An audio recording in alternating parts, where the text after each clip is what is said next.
How can I grow a business and at the same time follow my passion? That's what we're gonna discuss in this video. So, park my scooter and we're ready for a walk in the rice fields. I was having a discussion the other day with my girlfriend during our date night, and we talked about this topic of what it takes in order to follow your passion. Because facts are, there are so many people out there, right?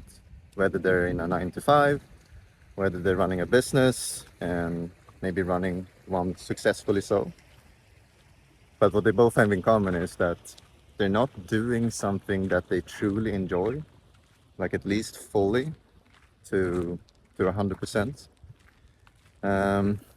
They might do something that they, to a big degree, enjoy, but it's not their passion. Like it's their interest. They're interested in it, and it's yeah, it gives them some challenge and some fun aspects. But if you don't have 10 out of 10, all the aspects fully aligned, I wouldn't say that you are following your passion.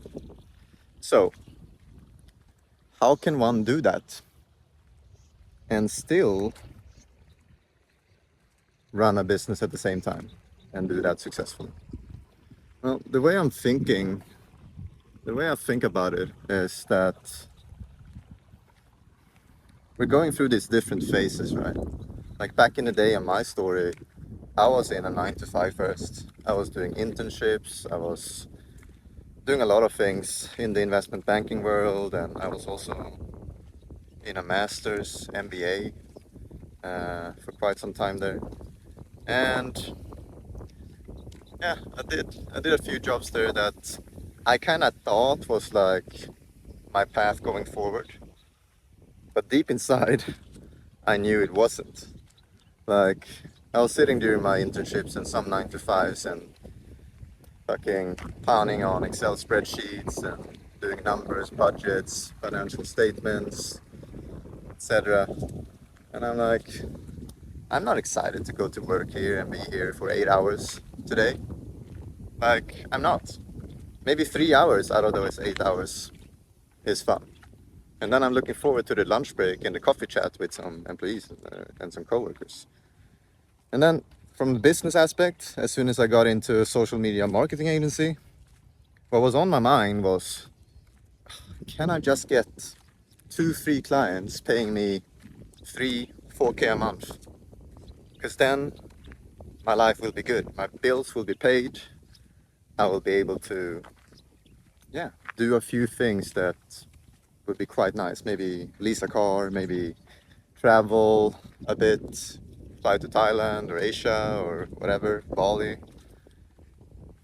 That's all I need. I need just a few clients paying me a retainer monthly so I can get that financial location freedom. And then the next phase would be like, can I bit by bit automate it so I get some time freedom as well? Like the classic 4-hour work week by Tim Ferriss, that was deeply ingrained in my mind, right? That was my goal. And if you know my story, you know that I reached that goal. But from a passion perspective, like, was it my passion to sit in the in the Facebook Ads Manager and click up ads and write copy and do Shopify e-commerce stores and stuff like this? Not really. My passion was reading books, like personal development, thinking about what makes the difference in the quality of people's lives, working on myself, developing myself, exploring spirituality, exploring health by getting stronger in the gym and pushing my limits there. All of those kind of stuff. That's what I was passionate about.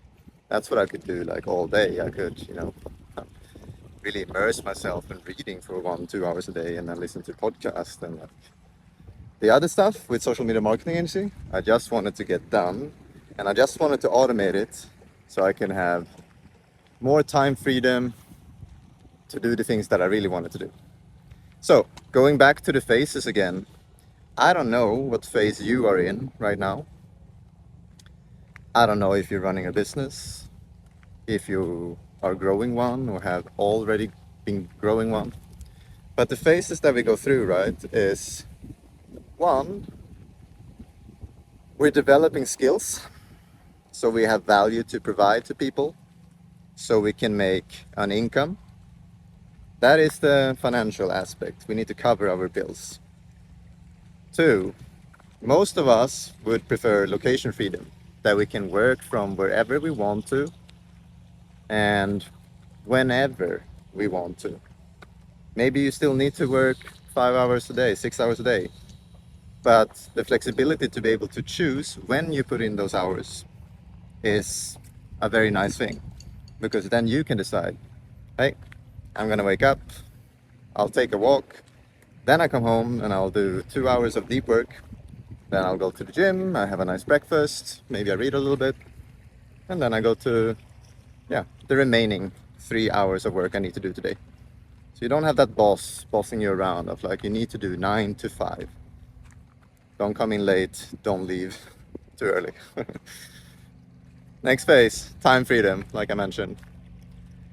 And this is where it starts to become interesting, because as soon as you can free up time for yourself,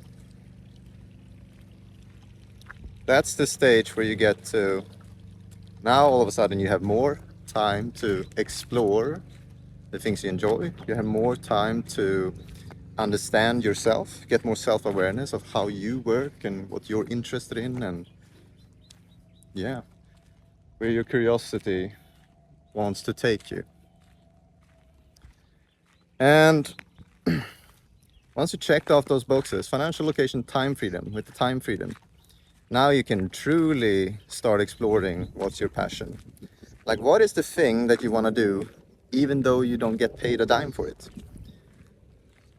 Like, the $1 billion question is, what would you do if you had $1 billion in your bank account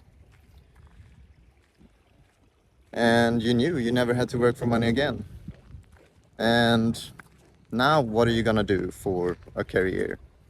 Because eventually it's not too fulfilling to only focus on yourself. You know, you can only focus on yourself traveling,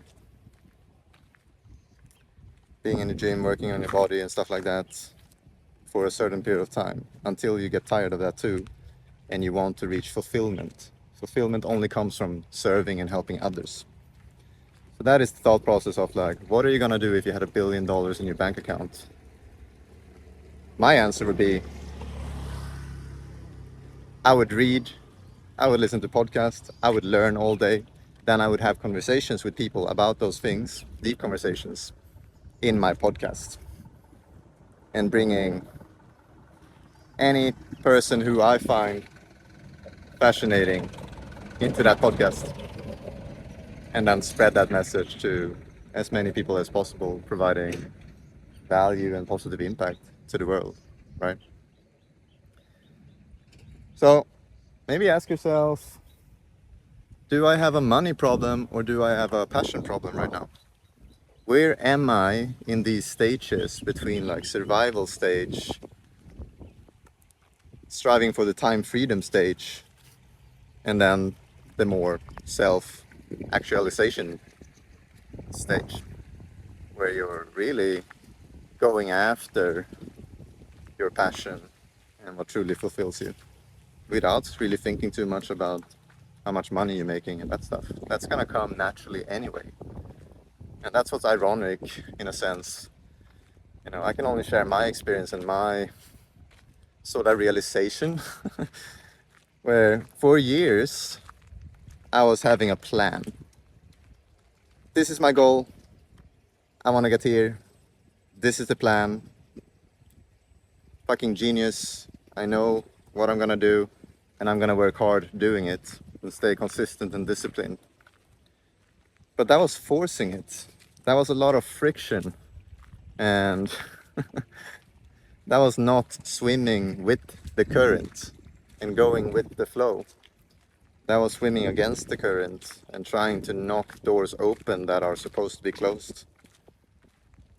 But as soon as I really tapped into only doing the things that I enjoy doing and being fine with that, and just trusting the process that something is going to come from that. I don't know how, I don't know when.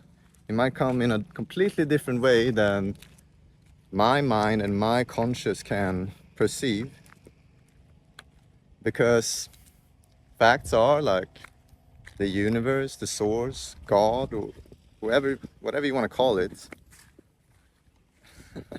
has a higher intelligence than you have. So knowing that and tapping into that, life is going to get a lot easier. Results are going to come a lot easier. And yeah, you're just going to overall get a much higher quality of life. Like, I'm walking around the rice fields today. And the funny thing is that, as I'm doing that, and I'm sort of like relaxing and regulating my nervous system, creativity and great ideas come naturally. And all of a sudden, I'm working a lot smarter. I start to see opportunities, seeing ways of doing things that has to do with collaboration and finding leverage basically. Finding leverage with team, finding leverage with code, finding leverage with media like this. Great example is everyone in the business world in the beginning, when they want clients, they start out with cold outreach. That has a lot of friction in it, because I don't know about you, but I don't know a single person that I heard said, I love cold outreach. I love sitting for a few hours per day and I'm just gonna put down this chair. A few hours per day and send out messages to people. It works, right? But there's a lot of friction and there's no enjoyment doing so. But as soon as someone instead taps into their zone of genius and being genuine about following their curiosity and true interest, they can make content like this piece of content, for example, that actually resonates with people. It's building trust. And also, if it's resonating, then yeah, it has a chance to go viral. And boom, all of a sudden, instead of doing cold outreach, one after one after one DM and conversation and message and email, you can leverage media. But it all stems from you following your passion and your true interests and working smarter in alignment. So yeah, not sure where you are in your journey right now, but if you are currently in a 9 to 5, or you're in a business, you're running a business and you're trying to grow it, maybe you have grown it even, and you're just lacking the fulfillment part and want to do certain aspects of your business, whether it's the lead generation, the sales process, or the conversion, or the client delivery in a different way, it feels a bit off right now, then I think I can help. So in October now, I'll be opening up a few spots.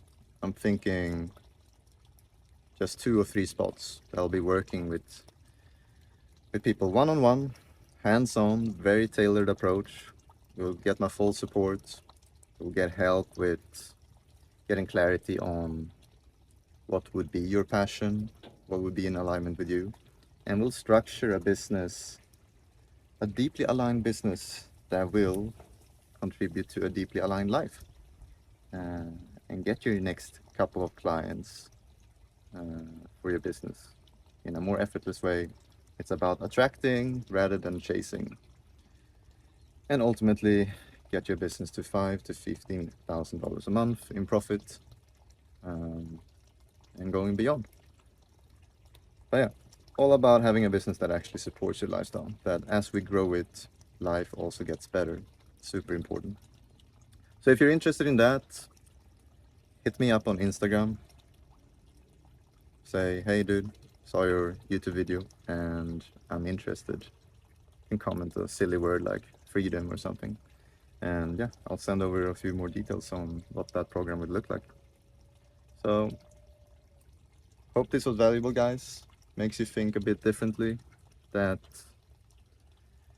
even though you're hustling to make money, whether it's your 9 to 5 or in your business, also keep in mind at the same time, how can I pursue my passion to the biggest degree possible at my current stage and what I have, you know, what my current lifestyle or work or business allows me to do. And bit by bit, take steps towards that. Take steps toward slowly removing the parts in your business that you no longer enjoy and try to replace them with the things you do enjoy. Because ironically, it will lead to more success, I promise you. A lot more success. We always think that we have to do things in a certain way in order to make it work. But that is not true. That is all limiting beliefs and social conditioning and all of these layers of doubts, fears, and insecurities. But as soon as you tap into your highest self, your highest truth, those disappear, the limiting beliefs are broken, and now you can find real inspiration and motivation to keep on taking action on that because it's in alignment with you. Anything that is in alignment with you will never it will never hurt you. It will always serve you sooner or later and more quickly than we think. So yeah, enough ranting there. I'll see you guys in the next one. Cheers.